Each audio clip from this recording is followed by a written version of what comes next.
Yo la team, j'espère que vous allez bien et vous passez une excellente journée à quelques heures du match d'ouverture entre l'Italie et la Turquie. On va maintenant se pencher sur la rencontre qui se joue demain à 15 heures dans la même poule qui opposera la Suisse au pays de Galles, fraîchement demi-finaliste de la dernière édition. Je vous en ai parlé hier, si vous voulez vraiment plus de pronostics, n'hésitez pas à nous rejoindre sur Telegram. Vous avez dans la description mon canal Telegram personnel sur lequel j'envoie mes cotes, mes avis, mais également le canal Telegram de la Team Parieur. Vous le connaissez, le site contient avec Julien Bien. D'ailleurs, demain, dès ce soir, la reprise de la gestion de bankroll sur la Team Parieur, ce qui a fait le succès sur la saison 2020-2021. On s'y met sur l'euro. Pour rappel, l'offre à 1 euro pour 3 jours. N'hésitez pas à nous rejoindre. Tout est disponible juste en dessous également dans le canal Telegram de la Team Parieur.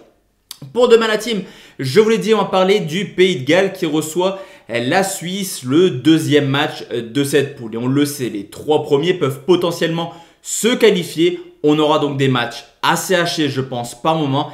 Et ce Pays de Galles-Suisse peut largement faire partie des matchs les plus ennuyants peut-être de cet euro. Alors je vous l'ai dit, fraîchement demi-finaliste de l'Euro 2016 où les Gallois ont été extrêmement impressionnants en sortant tout de même la Belgique. On a vu un Pays de Galles beaucoup plus timide pour se qualifier à cet Euro 2021. Deuxième de sa poule avec seulement 4 victoires en 8 matchs. Les Gallois sont tout simplement dans les équipes qui ont terminé deuxième des qualifications. L'équipe nationale qui a marqué le moins de points. Du côté suisse, un petit peu comme d'habitude, ils ont été plutôt sereins dans leur phase de qualification. 5 victoires, 2 nuls pour seulement une défaite. Et on le sait, avec les Suisses, les phases de poule se passent généralement très bien. Ils accèdent régulièrement, que ce soit à la Coupe du Monde ou à l'Euro, aux 8e de finale ou alors au quart de finale. Au niveau de l'état de forme, c'est vrai que depuis l'arrêt du football pendant quasiment un an dû au Covid, on a pas mal de sélections qui ont changé. J'en ai parlé hier, l'Italie extrêmement en forme, les Turcs extrêmement en forme, mais c'est totalement le contraire côté gallois. Depuis la reprise, il y a eu 13 rencontres et offensivement, c'est tout simplement catastrophique. Une seule fois, les Gallois ont réussi à marquer au moins 2 buts. C'était contre la Finlande en Ligue des Nations pour une victoire sur le score de 3 buts à 1. Et c'est également une sélection qui a montré ses limites dans ses matchs amicaux ou ses matchs de Ligue des Nations contre des Cadors. En témoignent des lourdes défaites contre la Belgique, la France et également l'Angleterre sur le score toujours de 3 buts à 0 ou 3-1.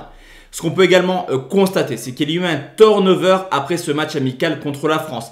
Match que les Gallois ont joué contre l'Albanie. Score final 0-0. Et ça montre clairement les limites du banc gallois. Gareth Bale fait une belle petite saison avec Tottenham, mais n'est pas aussi en forme qu'en 2016. Lui qui avait clairement porté le Pays de Galles quasiment sur le toit de l'Europe. Les Suisses, quant à eux, vont mieux après une Ligue des Nations catastrophique où ils doivent leur maintien à une dernière victoire lors de la dernière journée contre l'Ukraine sur le score de 3-0. On a des Suisses qui certes ont eu un calendrier extrêmement favorable, mais qui viennent avec le plein de confiance. 6 matchs, 6 victoires pour les Suisses. Sur ce coup, comme hier, la team va partir sur 2 pronostics. Un pronostic conseil et un pronostic fun. Mon pronostic conseil sera tout simplement un pronostic sécurisé que j'affectionne particulièrement, qui sera la victoire de la Suisse remboursée si match nul, cote à 1,52. Le pronostic fun sera tout simplement la victoire des Suisses, coté à 2,25. Mais dans cette rencontre, on ne devrait pas voir trop de buts. Je pense le 0-0 pour être également un score exact plutôt tentable. On se retrouve la team à 18 h d'ici quelques heures maintenant pour parler du groupe B, le groupe de la Belgique. Mais on parlera en l'occurrence du Danemark qui joue contre la Finlande. Excellent après-midi à tous et à toutes et on se donne rendez-vous à 18 h la team. Ciao ciao.